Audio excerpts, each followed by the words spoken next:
Hello, everyone.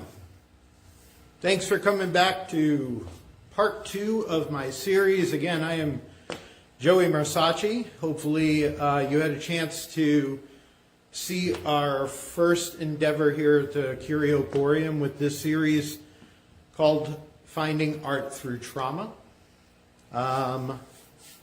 It's really exciting for me to be able to do this series and present it in such a way that I can share a little bit of my knowledge, my technique, everything that makes me kind of what I am with you. So it's very exciting for me to be able to be here, and special thanks to Nathan, the co-creator and the owner of Curioporium, for letting me do this.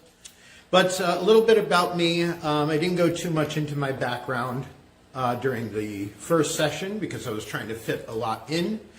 But as I am the co-creator and creative director here at the Curioporium, Nathan and I shared the responsibility of coming up with this amazing creation together. Before that, I own a company here in Hartford called Grimm Studios, which formerly was Dr. Grimm Laboratories. And what I do with that is creating monsters, doing haunts, doing puppets, doing all sorts of fun and imaginative things that kind of allow me to take my knowledge of creatures and creations and everything that I've loved since my childhood and be able to kind of bring it to life. My background before that was as a theme park designer, so it kind of lends itself to what we are doing here at the Curioporium. Now tonight we're going to be taking a look at a few other rooms here at our wonderful establishment. Right now we're in the Sanctum Obscura and Library, and we're going to be journeying into the Hall of Unnatural History. And what's wonderful about being able to create something like this, to be able to create something that starts off on paper and then ends up being something that you can walk into, is that it really lends itself to kind of how my brain works. Now, in our last session, I told you a little bit more about myself in that my background being theme park design and how I ended up there was kind of my attention to detail. I found out later in life that I was autistic, and when I found that out, it changed a lot for me. Not because it was just a title or an explanation, but it allowed me to rethink of how I look at everything. Why do I focus on the things that I do, or hyper-focus on those things? Why do I really delve into the history of things and the details as much as I do? Why does my brain connect patterns the way that it does? And it started to make a lot more sense of why I was this way as a child. Now, my love and of all of these details, whether it be in books or whether it be in movies or theme parks or video games, whatever, it was a way to escape. And that's after I started to look at, what autism is and what being on the spectrum means and what it means to me, really came down to that, I'm the first to admit that I didn't have a great childhood, and many people don't. But I was able to escape, like many do, into books and movies and things like that. But it wasn't just escaping, it was finding a way to be in them a little bit more than most people are. And by doing that, I found that, my love for being in those places turned into, well, how can I create those places for other people to go to? Because if I needed a safe space from my nightmares, then I figured other people do too. Now, I know that sounds funny in that we have created a place here that harnesses nightmares, but it also is a lot more. You know, the dark and spooky has always been something that I connect with, the creepy, the weird, the strange and unusual. And it's because it's a safe space for me. My mind doesn't work like everyone else's, and to be in kind of a comfort zone of creepy things, of scary stories, like I mentioned last session, confronting your fears.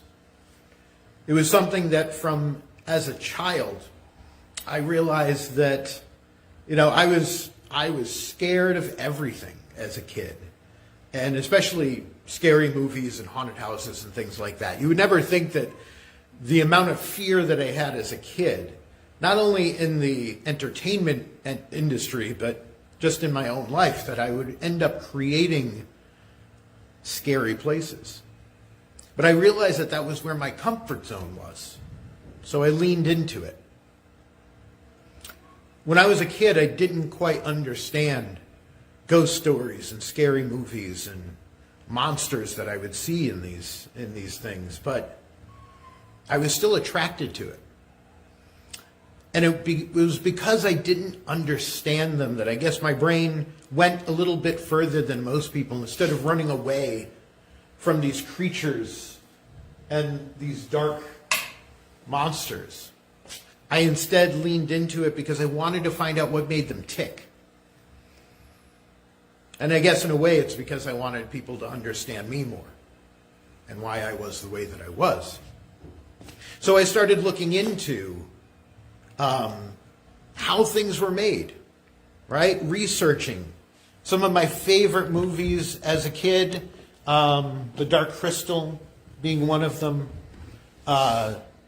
Jaws, The Exorcist, Poltergeist. These things were a combination of fear and excitement. And so I started going to my library and looking up books about as much as I could about how these creatures were made. Who were the people behind them that made them? Because at the time I didn't even understand that that was a job. And then suddenly it opened up to me that, oh, people make these things. Well, how do they make them? And so that's how it all began. For me, it wasn't only a journey to find out, well, going to the library and finding a book on ghost stories, well, how were these stories told? Where did they come from? But how could I do it? How could I also find a way to take all the dark, weird things that live in my brain and turn them into something that I love? And to do it for other people.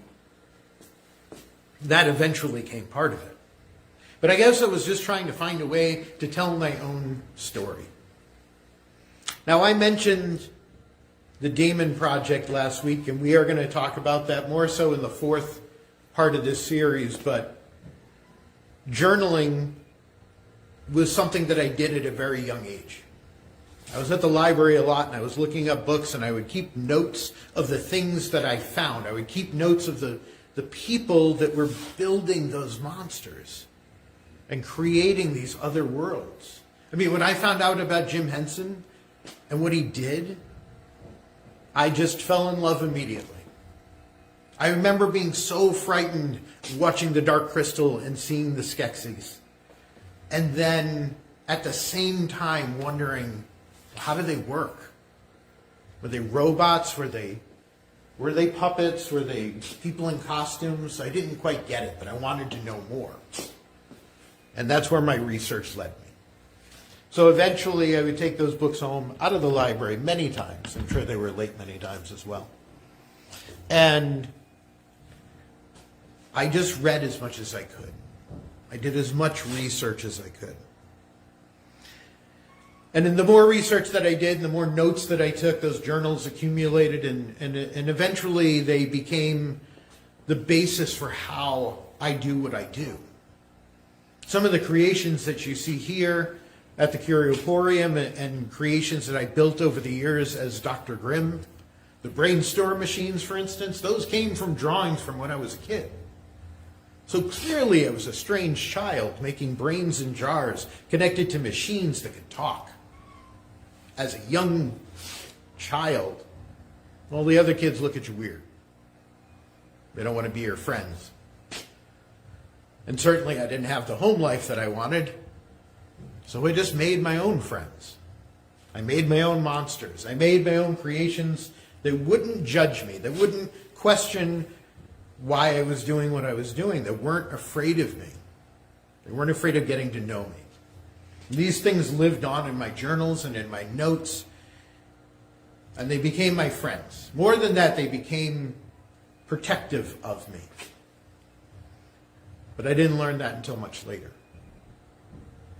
See, I knew that at the time, there were things that I wanted to learn more about. There were things that I knew that I could create in this world and make it a better place through my art. Because it was really the only thing that I understood. And it was the only thing that understood me. And as I grew up and I realized that, yes, people have jobs doing art, well, I didn't quite know what to make of that. Because I wasn't in it for the money. I was in it for the creation of it. And yes, we need money to eat and live and not be stressed all the time. So eventually my journeys did lead me into, well, how do I do this for a living? But there was something that I didn't learn early on. And it's interesting when it comes to artists. In particular, artists look at their work as a reflection of them. The criticism that people give their art doesn't necessarily reflect onto them. The value of their art does not reflect onto them. And that was something that I had to learn much later in life. But I'm telling you now that when you're an artist and you're looking to figure out, well, how do I do this for a living? How do I make a living at my art? One of the toughest things that people will tell you is how to price your art. And almost everybody I know that is an independent artist starts out, for not just the first few months, but for the first few years, placing the lowest price possible on their art. Why is that? Now, I had to learn my own way, and some of my friends had to learn their way. But when it comes down to it, it's because you put the same value on your art that you put on yourself. Artists typically have low self-esteem, don't get me wrong. A lot of people do, and they hide it better than other people. But artists, they wear their emotions on their sleeve. And when, let's say, critiques come, well, the bad critiques always outweigh the good critiques. As I mentioned last week, your brain tethers into the negative as opposed to the positive when you're an artist. Maybe not just when you're an artist, but maybe just when you're different.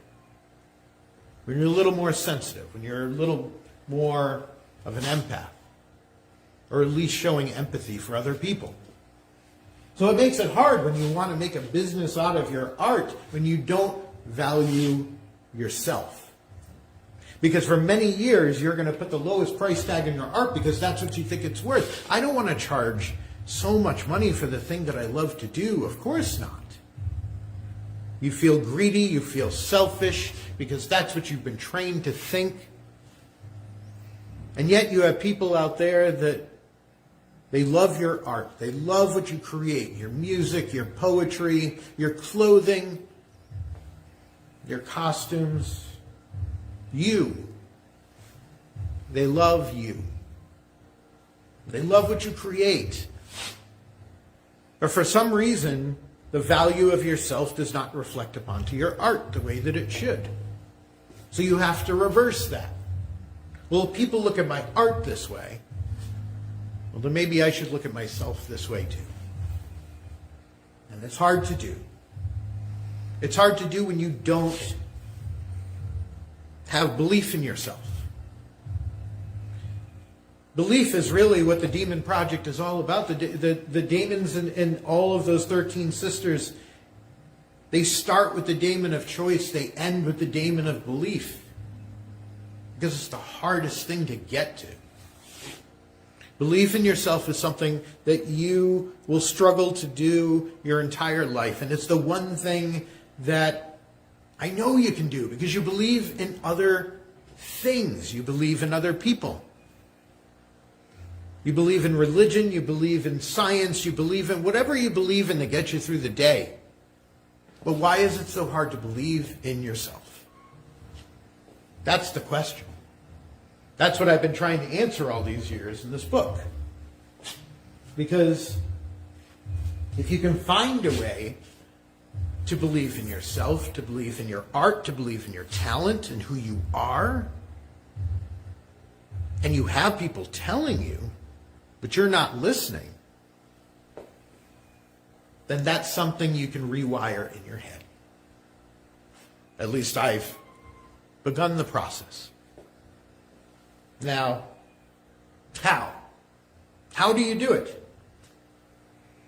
What I realized a few years ago as I started on my journey of therapy, it started with the thought that if people find worth in my art, and at the time when I thought this, I didn't have any self-worth. As I mentioned previously, I ended up in a very dark place in life, and I tried to unalive myself. The journey back from that place spans further than I'd like to talk about, but I'm going to, because it's important. We lose track of the places that we've been, then we can't see where we're going. That was something my sister told me before she passed away. If we forget where we've gone, we don't know where we're going. So I started there. If people find worth in my art, then maybe there's worth in me too. Now, I went through a lot of therapists before I ended up at the therapist that I've been with for about 6 or 7 years. And I'm a very literal person. That might come from the autism, but it's something that's always been with me. Just because somebody tells you you can do something does not mean that you can do it. Right? It's not just a thought process to me. Because somebody could say, I think I could fly, but they can't. Even if you believed in it hard enough. That's not how that works. So how does it work? For me, it had to be a physical manifestation of change. It had to be something literal, something tangible. So what I started to do is I made a journal. Just a small journal that I used to keep in my pocket every day. And I set myself up with a task. And what this task was every day I would get up and I would write 3 things in that journal. Well, what I had to start my day with. Number 1, I had to do something that day that made me smile. Number 2, I had to do something that I was afraid to do. And number 3, I had to do something different from the day before. So what does that mean? What does it add up to? Well, at first I was putting too much pressure on myself, and I'm like, I have to fill in every one of these 3 things or I failed. Not how it worked. So I would try to fill in as many of those 3 things as I could. And if I missed 1, if I missed 2, if I missed all 3, just try the next day. So every page was the same list of 3 things. Something to make me smile. Something I'm afraid of. And something I did differently from the day before. You may not realize it at the time, But all three of those things are very difficult to do. And you put way too much thought into it. In fact, by the end of the day, you've probably done those things, but you haven't thought of it, which is why I write them down, and why I did it for so many years. Because change, right?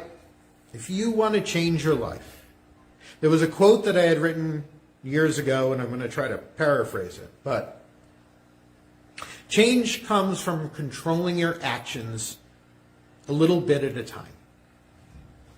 If you can make 3 small changes a day and you see them, you'll make a bigger change in your life in the long run. Now that quote was at the beginning of the book, so I'd have to go back to it to remind myself of what I was doing. It wasn't the fact that I was doing anything giant. Those 3 things could be tiny little things. Put on a song that I like that makes me smile. Go see somebody. Send them a text message. Pick up a book, read a poem, watch your favorite show, laugh. Something to make you smile. The hard part was do something you're afraid of. Who wants to do that? It was convincing myself that everything I've done, everything you've done up until this point was scary at some point. Very simple thought, but it worked.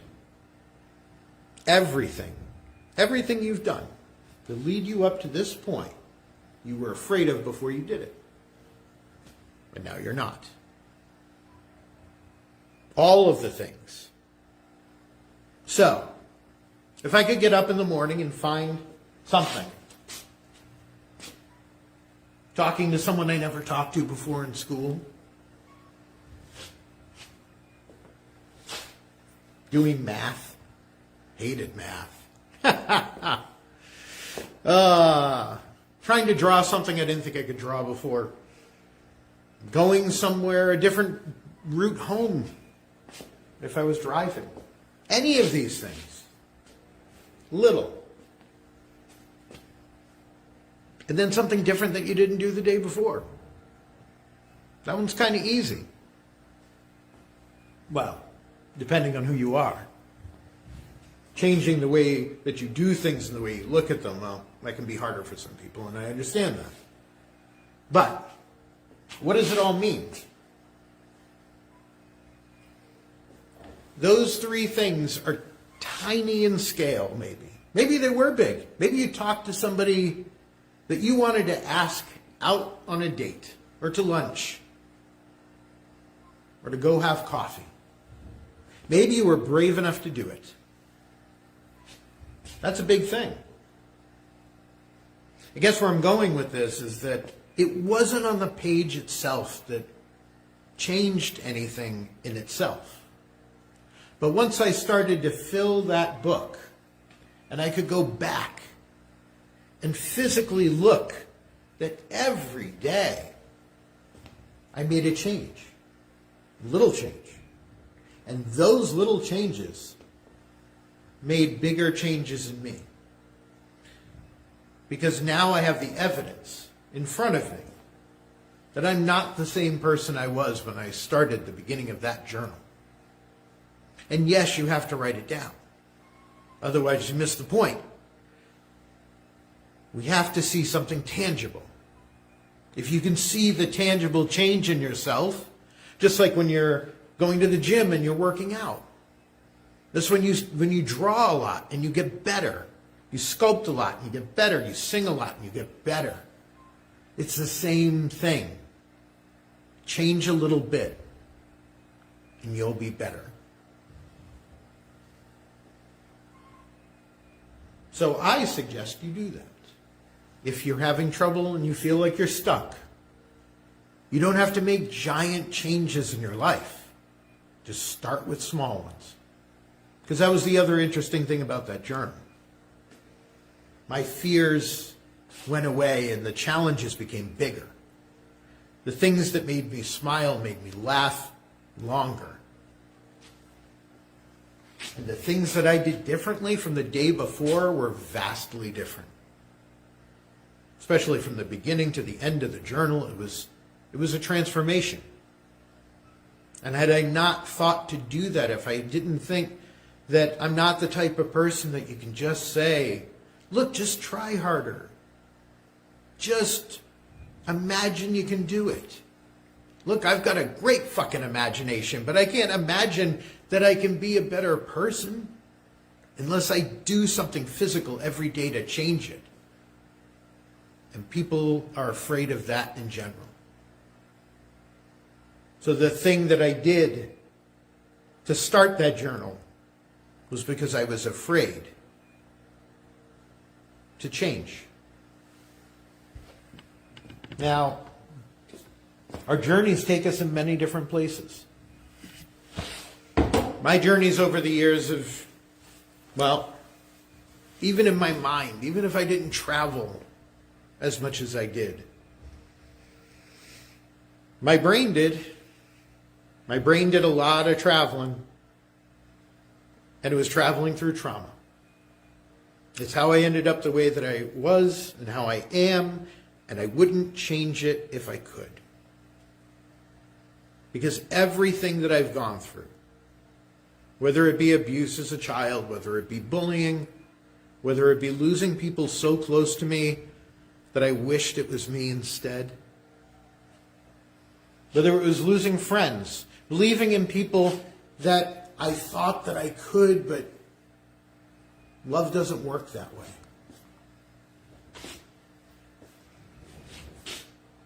That takes you places.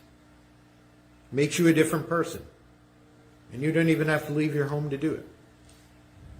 Although, please do. Maybe when the pandemic's over. Now, my therapy. There was the self-therapy that I did with that journal. But some of what I talked about last week was actual physical therapy. EMDR therapy specifically. I talked about transforming my trauma in a literal sense. That was due to EMDR therapy. Now, if you don't know what EMDR therapy is, I'll tell you in a nutshell what it is. It's basically something that stimulates your mind by either sound or movement, by things moving from the left side to the right side of your brain. Now, in this particular case, we used audio and vibrations in the palm of my hand. So basically a tone that moves from left to right and a vibration that goes from one palm to the other. And what my therapist does with it is that, let's say, as an example, I used to be plagued with nightmares. A particular nightmare from my childhood. The first time I was hit by my mother. That nightmare would play over and over in my head for years. Not just your normal nightmare, but you know, one of those nightmares that when you wake up from it and then you're still tethered to it for minutes or hours or maybe into your day, and you're still thinking about it. Imagine that happening almost every day for about 25 years.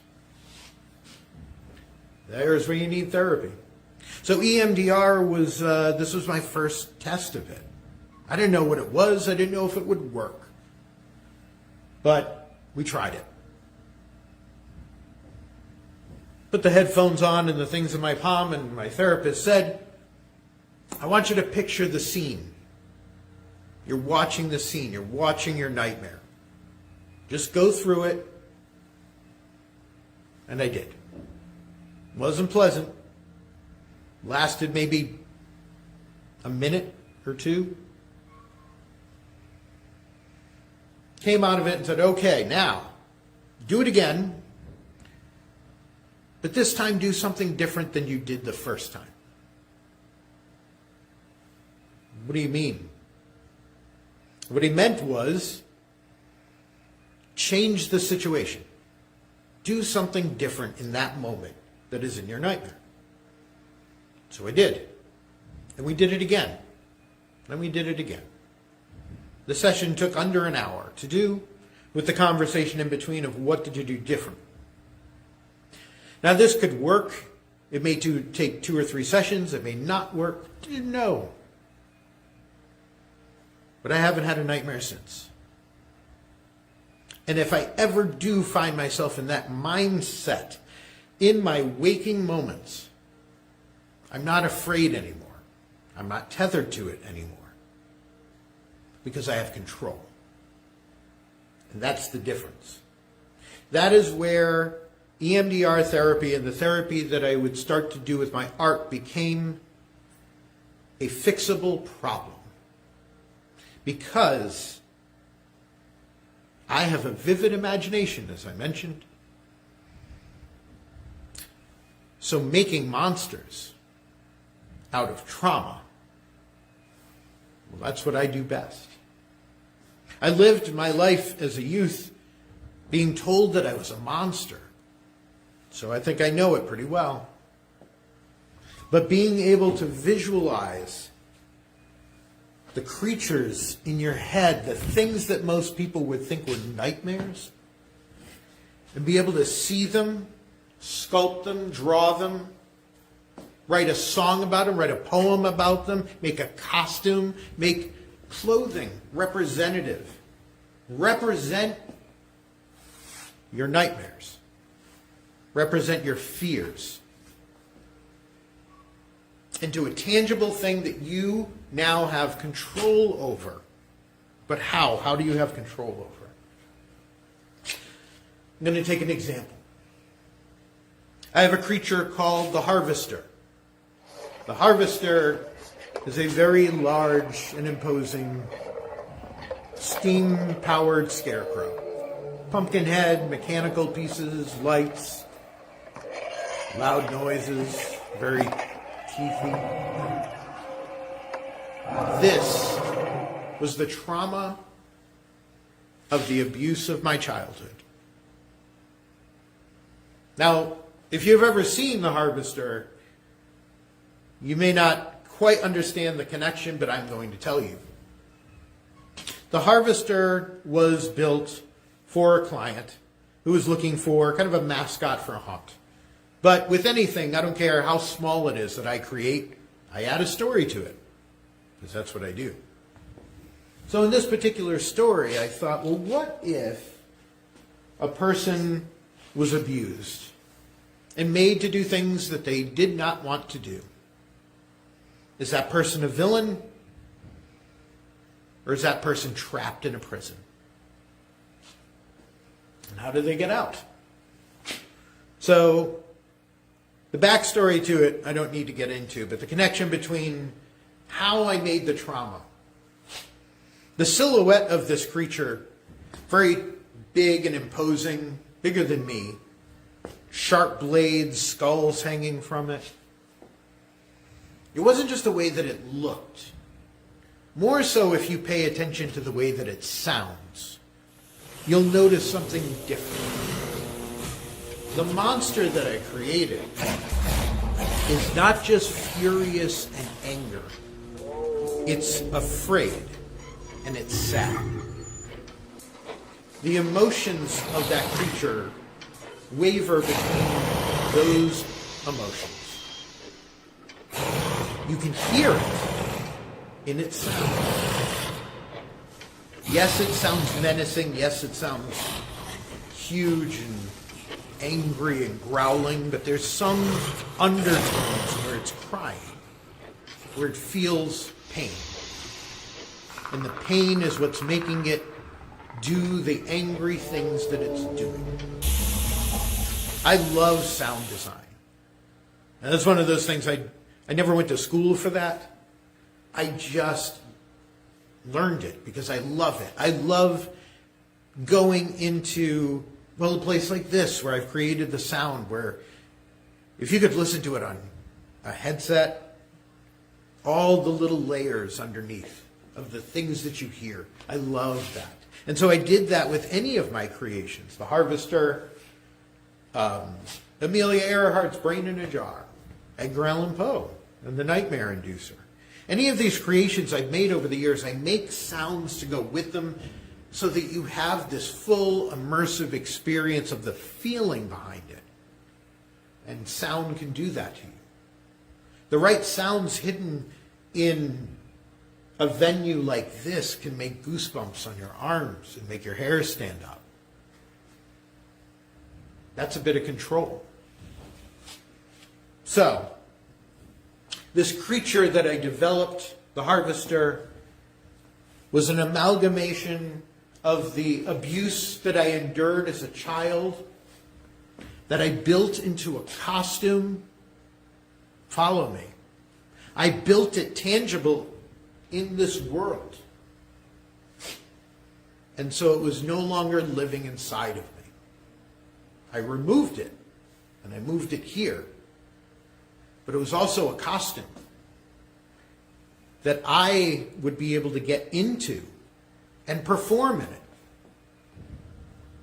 And that meant that I could control it. I now had control over the trauma. So any night that I was out at this haunt in Sleepy Hollow, the Sleepy Hollow, performing as the Harvester in the darkness, every movement it made, because it was also a puppet, so I had to move everything with my body to get it to perform, to look like it was a creature that existed in this world. Every muscle twitch it had, every way that it moved. And at the end of the night, my muscles were sore. But it was a good sore. It was a workout. It was the Harvester workout. Because like with any trauma, it's physically going to hurt you.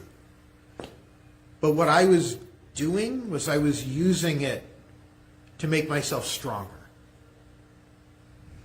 My trauma was no longer a nightmare that I couldn't cope with, that I couldn't control. It was now a controllable thing that I may do what I wanted it to do. And at the end of the night, though as sore and tired as I was all the stronger for it.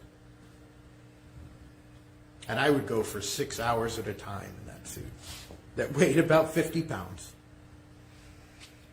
So, I'm not saying you have to make a costume out of your trauma. What I am saying is that if you can remove it from inside of you, if you can gain control over it, write a song about it, write it in a journal, make a story,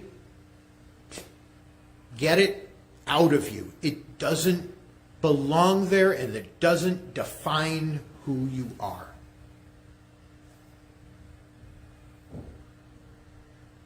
That's the most important thing. Like I said last week, it's not the four walls around you that define you, it's what you see beyond those walls and how you make that your reality. Now, that being said,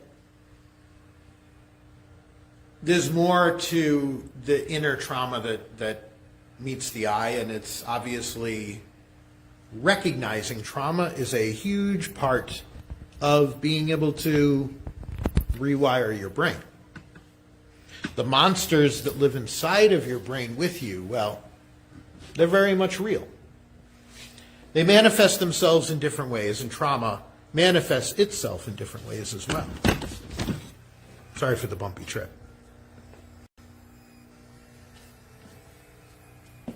And those traumas and nightmares, they'll show up in different ways when you don't recognize what they are. So you need to understand where trauma comes from by what it's doing to you. And typically, you're not going to see that right away. You may not see it for years. I know I didn't. Whether it was in the way that I was treating people, more so in some of the ways that I treated myself. or a combination of the two. See, I knew when I was a child that I wasn't really a monster. I didn't really have a monster inside of me. But after you're told that for so long, you start to believe it. And so for me, it was a matter of not being that monster. So creating them and knowing them so well is what I tended to do. But it also drove people away. Not because I was making monsters, but because, well, that unresolved trauma, whether it be from loss of people or abuse or bullying or whatever it is, it will find its way out into the people that you love. And either they will leave and not really tell you why, or you'll find out the hard way. So knowing what that trauma is and really taking a look at where you've been to know where you're going, that's when I started to use that phrase from my trauma. Because all of my actions up until that point, even the selfish decision to not be here anymore, came from not quite understanding where I had been. So, yeah, it's real easy to kind of make excuses for yourself and who you are and what you're doing to people. And look, I've been around a lot of narcissists in my time, and I've gotten a lot of brainwashing and gaslighting. But that isn't necessarily an excuse for treating the people that you love the way that you do. And especially if one of those people happens to be you. So, take a look at that every once in a while. Is there a reason you don't sleep well? Is there a reason you get angry at the slightest thing? Is there a reason that you get angry at yourself for doing stupid little things that happen that are accidents? That's what started to trigger me. And recognize it, do something about it, whether it's trauma, whether it's even just acknowledging it. That's your first step. Now again, my art can take very dark turns, and it's not for everyone.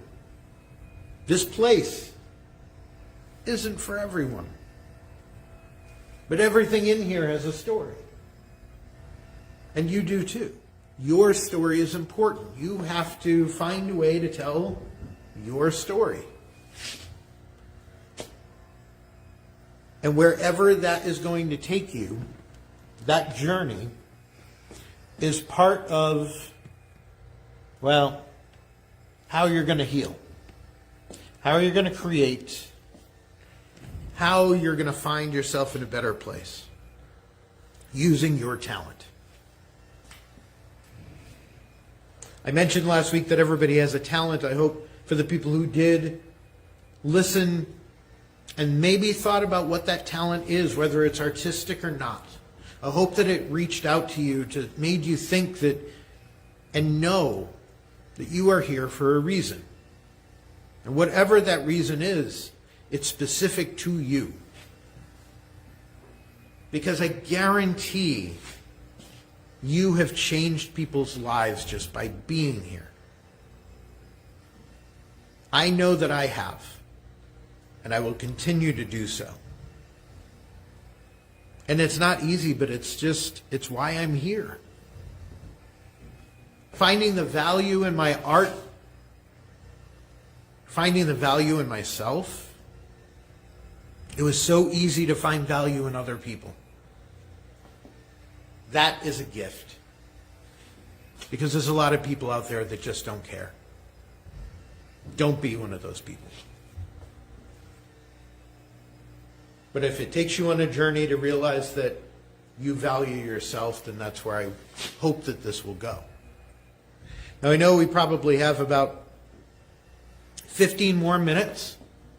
There's not many of you watching, but hopefully this will go out to more people eventually. If you have any questions, throw them into the comments. I'd be happy to answer them. And in the meantime, I'm going to spin the camera around a little bit more to let you see some of the wonderful creations that Nathan has built into this wonderful room of nightmare creatures. But again, any comments, put them in there. I will do my best to answer them for you. In the meantime, the next place that we're going to be going in this series, I know it goes by pretty quick, but we're going to be going into a little bit darker place. We are going to talk about specific traumas. What I just mentioned in the last few minutes is just a taste of this, but we're going to go down a journey into the dark place. And when we do, it's going to bring up emotions. It's something that I fear doing, but it's on my checklist every day. And that means going back in time to think about the things that hurt me. So, hopefully you'll be taking that journey with me. There are no comments yet, so I'm just going to keep talking.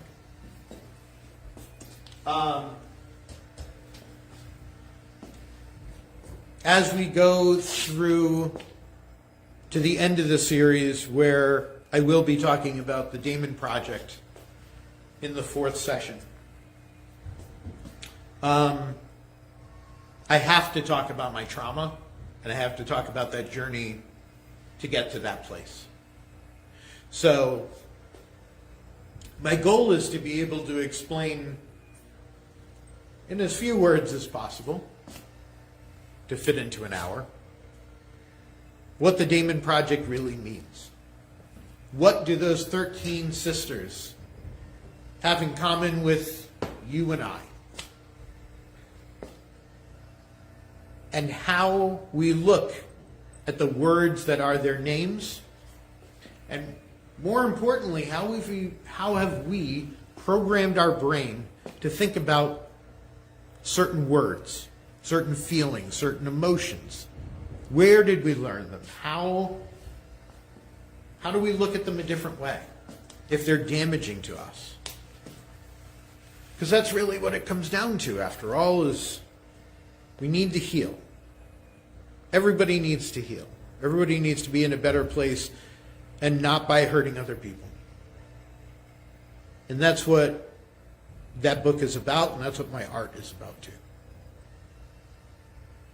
So, we'll go down that journey together, and I am really looking forward to being able to bring that story and what it is supposed to evolve into as far as a gallery show together in the next few years, I would hope. Of course, I've been saying that for years too. I'm pretty good with timelines, but when it comes to that story, there's always a part that's missing. And I was explaining to many people over the years that the journey that book and that story has taken over the years kind of gets filled in every few years by the people that I tell the story to, because they're part of it also. And they fill in the gaps of who those demons are, what those feelings mean. So if I wasn't sharing my art, sharing my story, I wouldn't get that feedback. And hopefully it'll reach a lot of people, because I think it will help. Now,